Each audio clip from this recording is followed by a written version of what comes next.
Ecco, io vi dico subito che non voglio fare una conferenza, perché già nel termine c'è qualcosa di soporifero. Diciamo, facciamo una chiacchierata.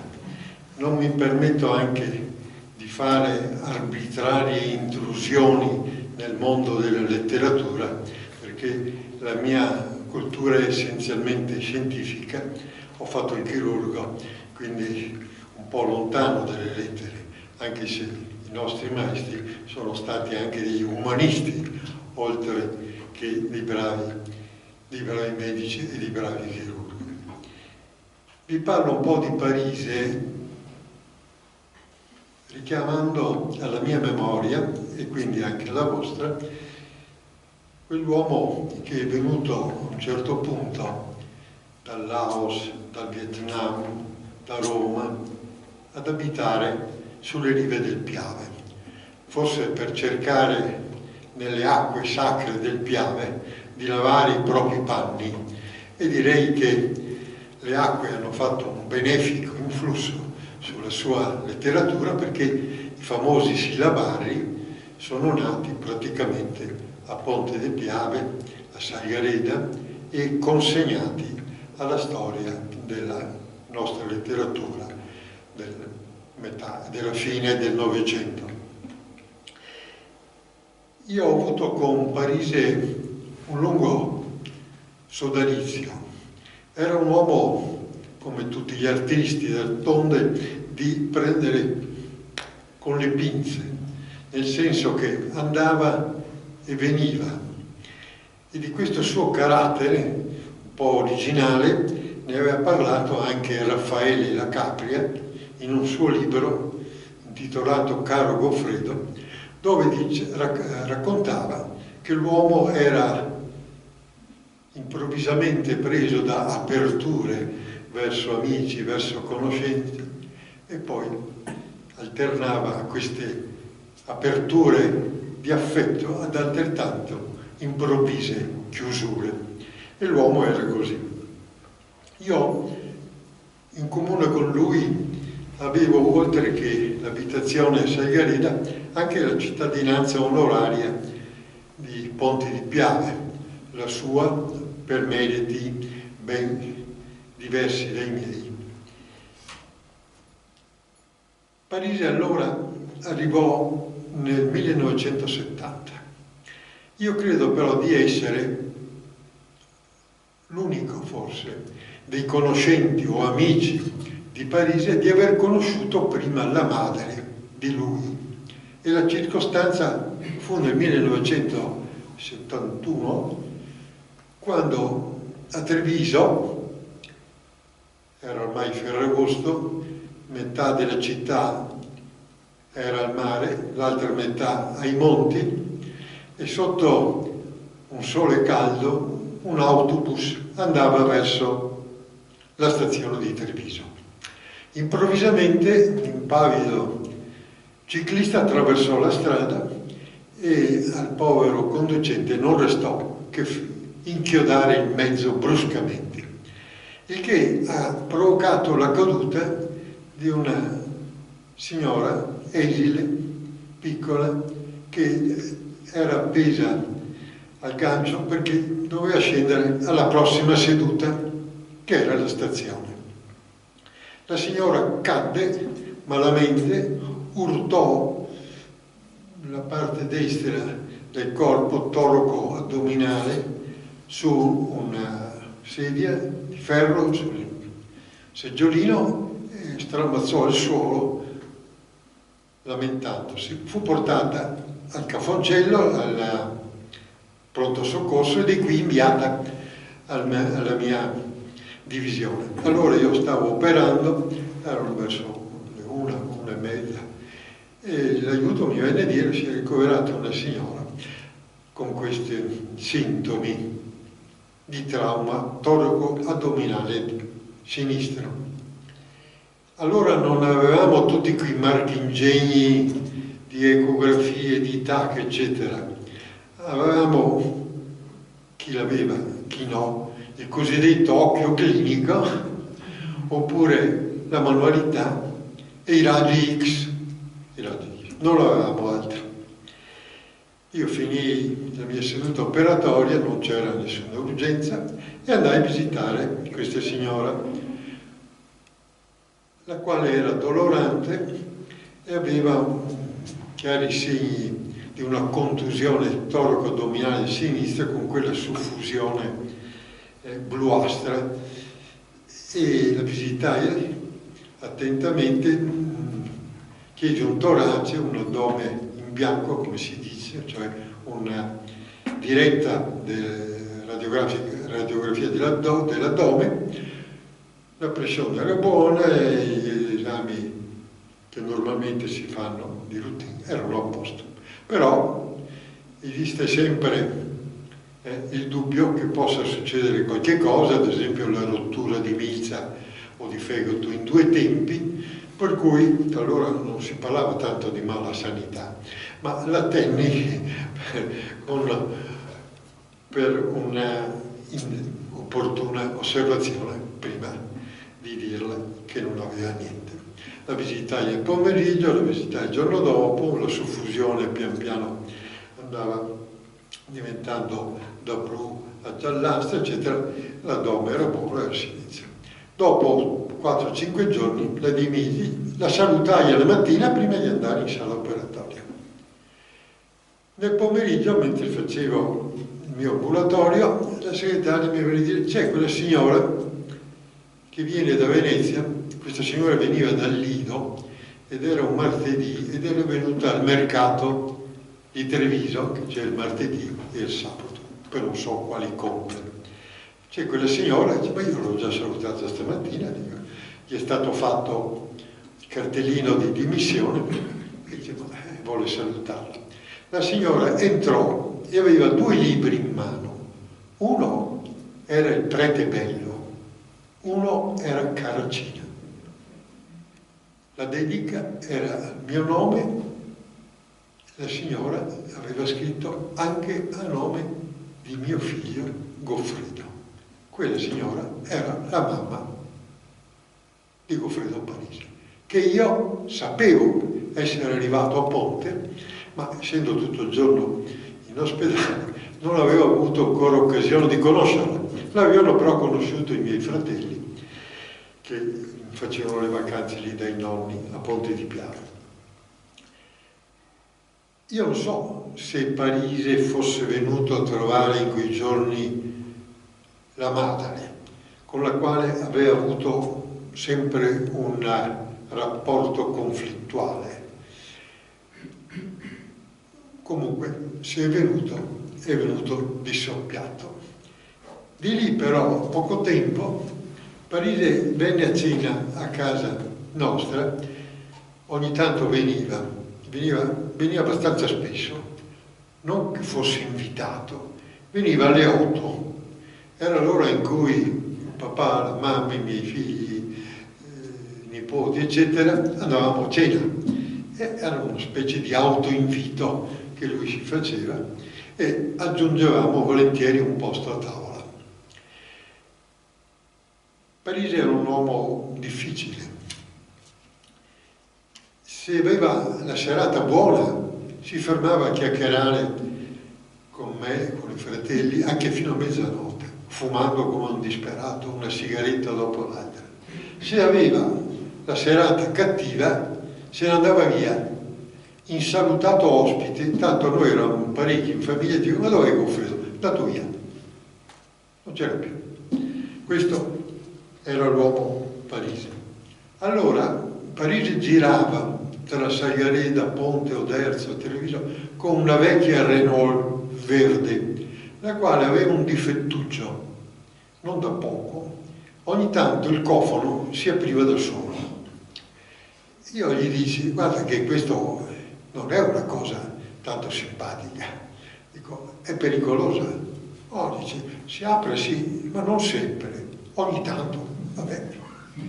Dopo 2 o 3 gli ho detto: senti, hai una macchina scassata, compratela un po'. Lui diceva sempre che i suoi editori lo pagavano poco, lo pagavano in ritardo, era sempre in lotta. Tutti i suoi libri sono tutti editi da case editrici diverse, tutti, anche i sillabari, numero 1, numero 2, Feltrinelli e Einaudi, diverse. Dico, ma con tutti i soldi che hai potresti comprarti una macchina nuova. Dopo 2 o 3 giorni è arrivato da noi, ha messo la macchina lì in agenzia, è venuto nel giardino, eravamo là, bien quanti, ho risolto tutto. Aveva preso una di quelle corde da muratori e l'aveva legata intorno al cofano. Hai visto come ho risolto il problema? Dico. Gli ho detto un po' ironicamente, non si è mai finito di imparare. E lui a mimare come aveva fatto a legare questa corda. Parigi, molti hanno, io non entro nel campo, come vi ho detto, della letteratura, anche se potrei dire qualcosa. Molti si sono chiesti se fosse un po' snob. Nico Naldini, Raffaella Capri, Zazzotto stesso. Io dico sì, era un po' snob. Un po' di snob va anche bene in un artista. Il nostro Vate, il nostro Gabriele D'Annunzio fu di un snobismo eccezionale. Parigi esercitava degli sport, 3 esattamente: lo sci, la caccia e il cavallo. Ma non è che andasse a sciare qui sulle nostre montagne, sul Piancavallo per esempio, o sulle montagne del Lazio sul Terminilo, andava a Cortina. Andava a Cortina dove gli si aprivano i salotti e signore non tanto più giovani, un po' attempate, lo adoravano e lo invitavano e lui teneva banco intorno ai caminetti scoppiettanti mentre fuori c'era la neve. Lui diceva di aver visto le lepri bianche a Cortina. Io non le ho mai viste le lepri bianche. Ho chiesto a qualcuno, nessuno di quelli che frequentavano i boschi di Cortina hanno visto mai una lepre bianca. Ma era molto poetica l'idea di vedere a Cortina una lepre bianca. Poi andava a caccia. Si era comprato un Purdey. Io lo ricordo bene, perché anch'io allora andavo a caccia. Adesso, come Rigon Stern diceva, sono passato più dalla parte degli animali. Ma allora andavo a caccia e quando abitavamo allora anche a Venezia e la caccia era chiusa, affidavo a un caro operaio che oggi non c'è più, di Ponte del Piave, con il quale avevo un'amicizia fin da quando andavamo con la fionda a tirare agli uccelletti in Piave, affidavo i miei fucili. E Parigi si comprò questo Purdey, era una doppietta inglese, carissima, esagerata per lui, comunque anche lui l'affidava a questo operaio. Ma non è che andasse a caccia, come facevamo anche noi per il Piave, magari accompagnati da qualche villico con gli zoccoli, andava nelle valli dei signori di cui lui si era fatto amico, andava vestito di velluto e anche lì teneva spesso cattedra. Io non l'ho mai visto a caccia, non ho mai cacciato con Parigi, però chi in paese l'aveva visto tirare le anitre dicevano che non fosse tutto sommato un granché. Un altro sport che lui frequentava, che lui esercitava, era l'equitazione. Non è che andasse con cavalli suoi, andava con i cavalli di un caro amico, Guido Carretta, che lui frequentava a Ponte di Piave, o con quelli di mio padre, e non solo, ma si raccomandava il giorno prima allo stagliere che il suo cavallo, quello che gli sarebbe stato destinato per quel giorno, fosse ferrato bene, fosse a posto. Vabbè, un po' di snob ci voleva. Una sera d'autunno mi invitò a cena, io ero in ospedale, mi ha telefonato, dice vieni a mangiare da me stasera. Vabbè, Io già pensavo che avrei mangiato poco e forse anche male, ma comunque la sua compagnia era veramente eccezionale e c'era sempre da imparare qualcosa. Naturalmente sono arrivato in ritardo, con l'ospedale non si sa mai quando si finisce di lavorare. Arrivai via Gonfo, una stradina che scende dall'Argine nella Golena. La Golena è quella parte che è anche coltivata fra il letto del Piave e l'Argine, che l'eccellente magistrato delle acque di Venezia aveva alzato lì nel 600 per preservare la campagna dalle inondazioni. Ma Parisi si era innamorato di questa casetta, l'aveva messa bene, però era a pochi metri dal fiume. Quella sera arrivai e lui era solo alle prese con un pentolone dove, con un certo interesse, perché io avevo fame e a mezzogiorno in ospedale avevo operato e non avevo mangiato, gettai l'occhio in questa pentola che fumava e c'erano zampe di gallina, cresti di gallo, ossa, pezzi di verdura. Te ho fatto un brodo, perché mangiamo brodo e pan. Bene, dico. E sì, dice, è adatto, sa, con una serata come questa, fuori pioveva. Eh sì, dico. Però sa, ti dovevi venire prima. Com'è prima? Sono le 8. Ma sai, io qui mangio come i contadini, mangio il tramonto. Quando sono a Roma devo seguire le usanze di lì, vanno a mangiare alle 10. Ma sai, io non sono un uomo libero come sei tu. Come? Non sono libero. Sì, sei libero. Sei succube delle tue ubbie, dico, delle tue fissazioni, ma sostanzialmente sei libero. Sei libero. Io non sono libero, dico. Devo sempre condizionarmi a come sta uno, come sta l'altro. Posso essere svegliato nel cuore della notte, d'inverno, d'estate. Quando vado a cena da qualche amico, devo lasciare il numero del telefono, non c'erano i telefonini di oggi. Per esempio, questa sera ho dovuto lasciare il numero di telefono di casa tua, perché una telefonata improvvisa, un'urgenza, potrebbe mandarmi di traverso quel tuo brodo. Vabbè, finalmente andiamo a tavola, ci sentivamo come due frati in un convento isolato, di cui lui era certamente il priore. E quindi venimmo a parlare del più del meno.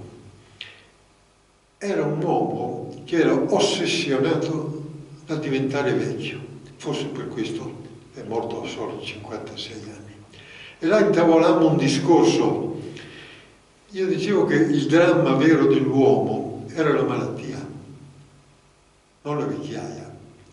La malattia intesa non l'influenza, la malattia è grave quando senti che dentro di te si rompe qualche cosa, con il fragore di quando si rompe il giunto cardanico di una macchina. Quello è il dramma, dico. E speri sempre che qualcuno ci sia che possa aggiustare questo guasto. Ma la vecchiaia, dico, è un'età che è prevedibile.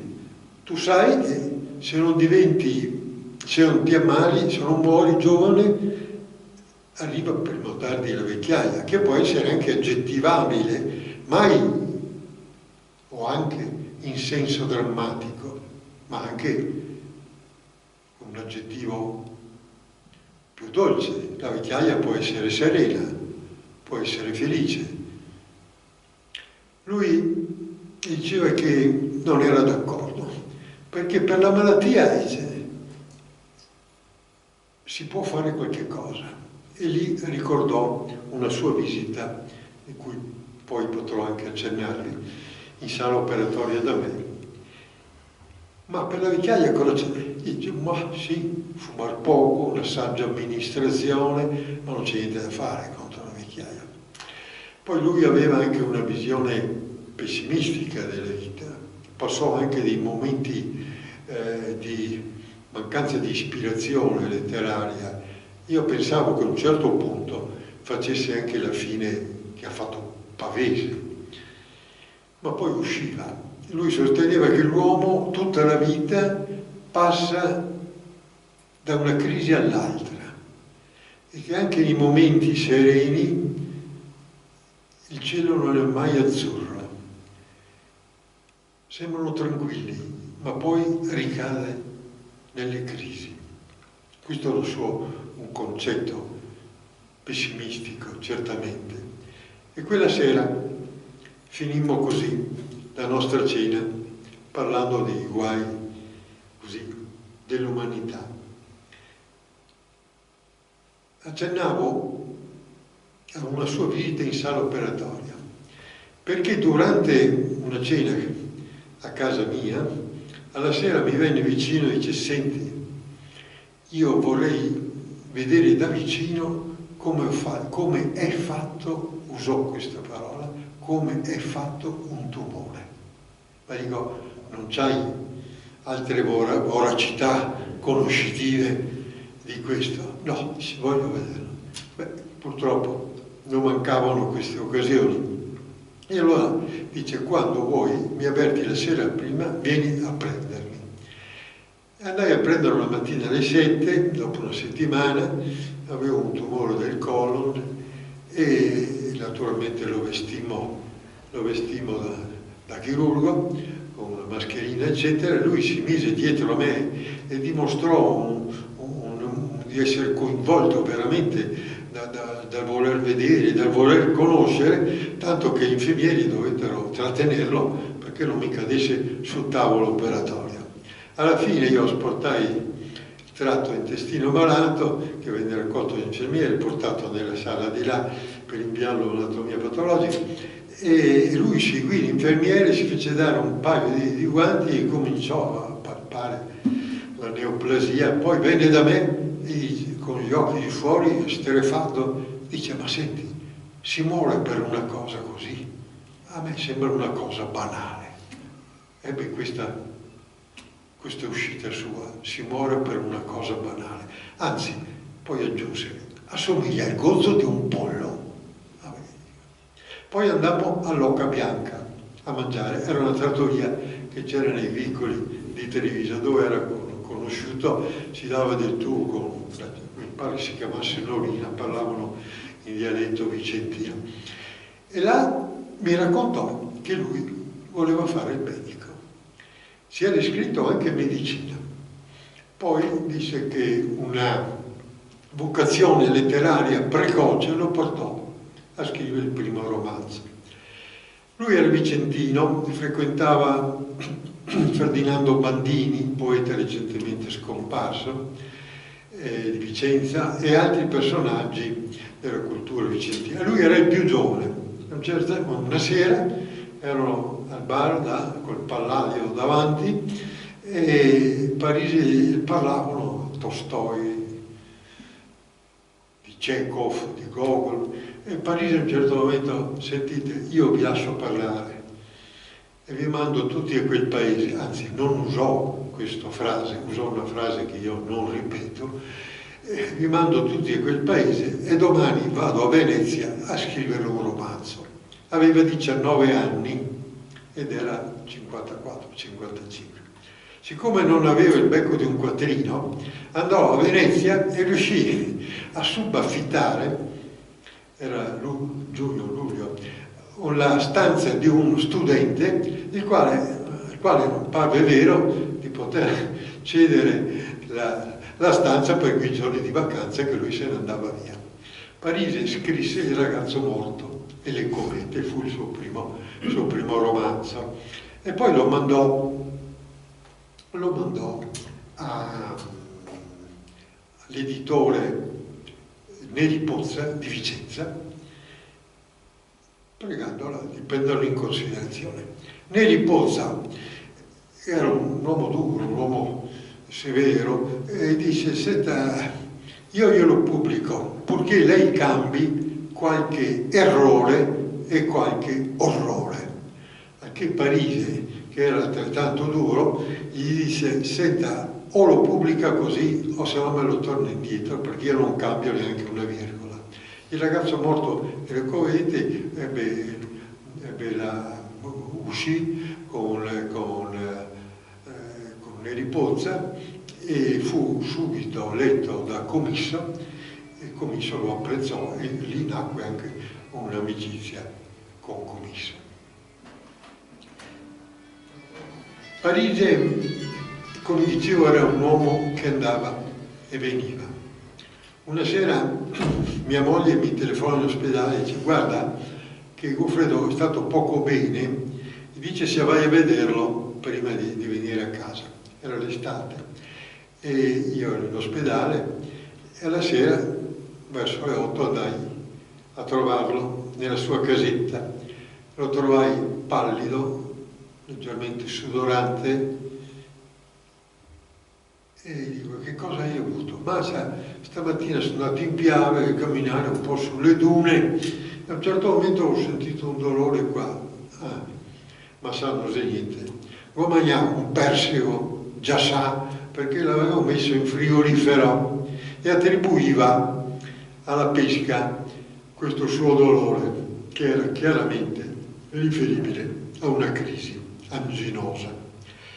Dico: senti, ti porto subito in ospedale, ti facciamo un elettrocardiogramma, poi no, dice, io non vengo a Treviso, vado a Udine. C'ho un mio caro amico cardiologo, dico: guarda che bene, tu ti faccia vedere una certa urgenza, vuoi che ti accompagni a Udine? No, vado domani mattina, adesso stavo meglio. Sottovalutava un po' e andò a Udine.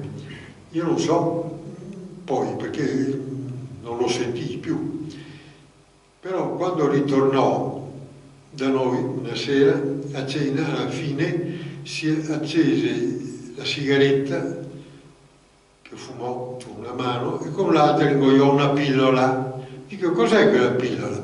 Me l'ha ordinata il cardiologo. E quella sigaretta? Sigaretta. Io non smetto di fumare, anche se me l'hanno detto. Vabbè, fuma. E difatti la cosa non andò a finire troppo bene, perché dopo poco Parise ebbe un infarto che lo colse a Roma. Io gli scrissi a Roma, mi rispose subito che era stato anche abbastanza fortunato, perché era nei pressi dell'ospedale, che andava per farsi check-up, che non so, e quando ha sentito un dolore molto più forte di quello che aveva sentito a Salgareda, e pertanto fu ricoverato. Parise poi si riprese bene. Nel frattempo io ero stato eletto presidente della Società Triveneta di Chirurgia e pensai di iniziare l'anno accademico di 79-80, anziché chiamando il solito luminare chirurgo, clinico o di ospedale o di università, di chiamare uno scrittore. E il Consiglio approvò questa mia proposta. Dico: io proporrei Parise, che anche se è interessato un po' di medicina, di chirurgia, a lato del suo lavoro letterario, sentiamo un po' se si sente di farlo. Parise stava bene, io lo chiamai, stava in via della Vittoria a Roma, vicino a Piazza di Spagna. Dice: sì, guarda, vengo su a Ponte per le elezioni e ne discutiamo. E scelse lui il tema carattere e patologia. Lui insisteva molto su questo, che prima ci ammaliamo in testa, dice, e poi ci ammaliamo nel corpo, nel senso che qualche cosa parte. E mi parlò di psicanalisi, dei discorsi arzigolati che io, da umile artigiano della scienza, non capivo molto. La psicopatologia per un chirurgo era relegata alla Cenerentola, diciamo, Senti però, dice, io vengo volentieri, però voglio una spalla. Dimmi chi vuoi. Voglio Sergio Della Volta, il cardiologo di Padova, con il quale io avevo buona amicizia. Ho telefonato, senti Sergio, Parisi viene a inaugurare l'anno accademico nostro, della nostra società, e chiede di fargli la spalla. E dice, io vengo volentieri, vengo volentieri. E Sergio Della Volta, un ottimo oratore, e lì tenne questo discorso. C'era anche il professor Civi, l'aula Morgagni era strapiena, non solo di medici, studenti, ma anche di gente che non aveva nulla a che fare, attratta dal nome di Parisi, che ormai era assurdo a buona notorietà. E lì ci intrattenne con queste sue idee che tutto quello che ci passa per la testa poi finisce con la ripercuotersi sul cuore, sull'addome, sullo stomaco, eccetera. Oddio, qualche cosa ci può anche essere, perché tutto sommato se abbiamo dei dolori ci passa l'appetito, tutto sommato, non dormiamo bene, ma io gli dicevo, senti, mi è un po' difficile abbracciare queste tue tesi da chirurgo, da organicista, perché quando vedo un tumore devastante del pancreas o del fegato, quando vedo un'ulcera perforata dello stomaco e uscire bile, succo gastrico, è un po' difficile pensare che tutte queste cose qui siano partite dalla testa. E poi dico, tu hai questa visione così tetra della psicologia dell'uomo, perché dice, noi moriamo così, dice, infelici, ma guarda che io conosco poi delle persone che hanno un ottimo carattere, che non hanno avuto nessun dolore morale, eppure si sono ammalate lo stesso gravemente e poi sono morte e sarebbero vissute volentieri. Comunque portiamo avanti questa nostra discussione in quelle sere e poi avanti. Tornando a casa, dico, abitavo a Treviso allora, dico, vieni a cena da me. E cenavamo insieme con mia moglie, eccetera. E lui dice, guarda che questa tua relazione io non posso pubblicarla sulla nostra rivista perché pubblica soltanto dei lavori scientifici. Dice, non importa, guarda, la regalo a tua moglie. Mi si sopra una bella dedica e la lasciò. E io l'ho rispolverata pochi giorni fa e sto elaborando a vedere, perché sono 10 pagine molto belle, e di vedere di pubblicarle insieme ad altre cose. Con Parisi poi la nostra amicizia finì, direi anche non bene. La sua situazione cardiovascolare peggiorò, fu operato da Gallucci a Padova di 4 bypass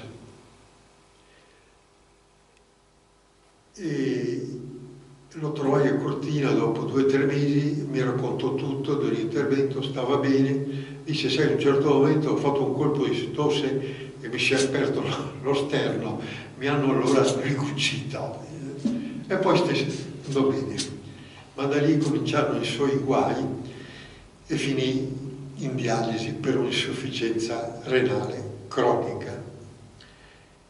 E fui io a accompagnarlo in nefrologia a Treviso ed era disperato, piangeva.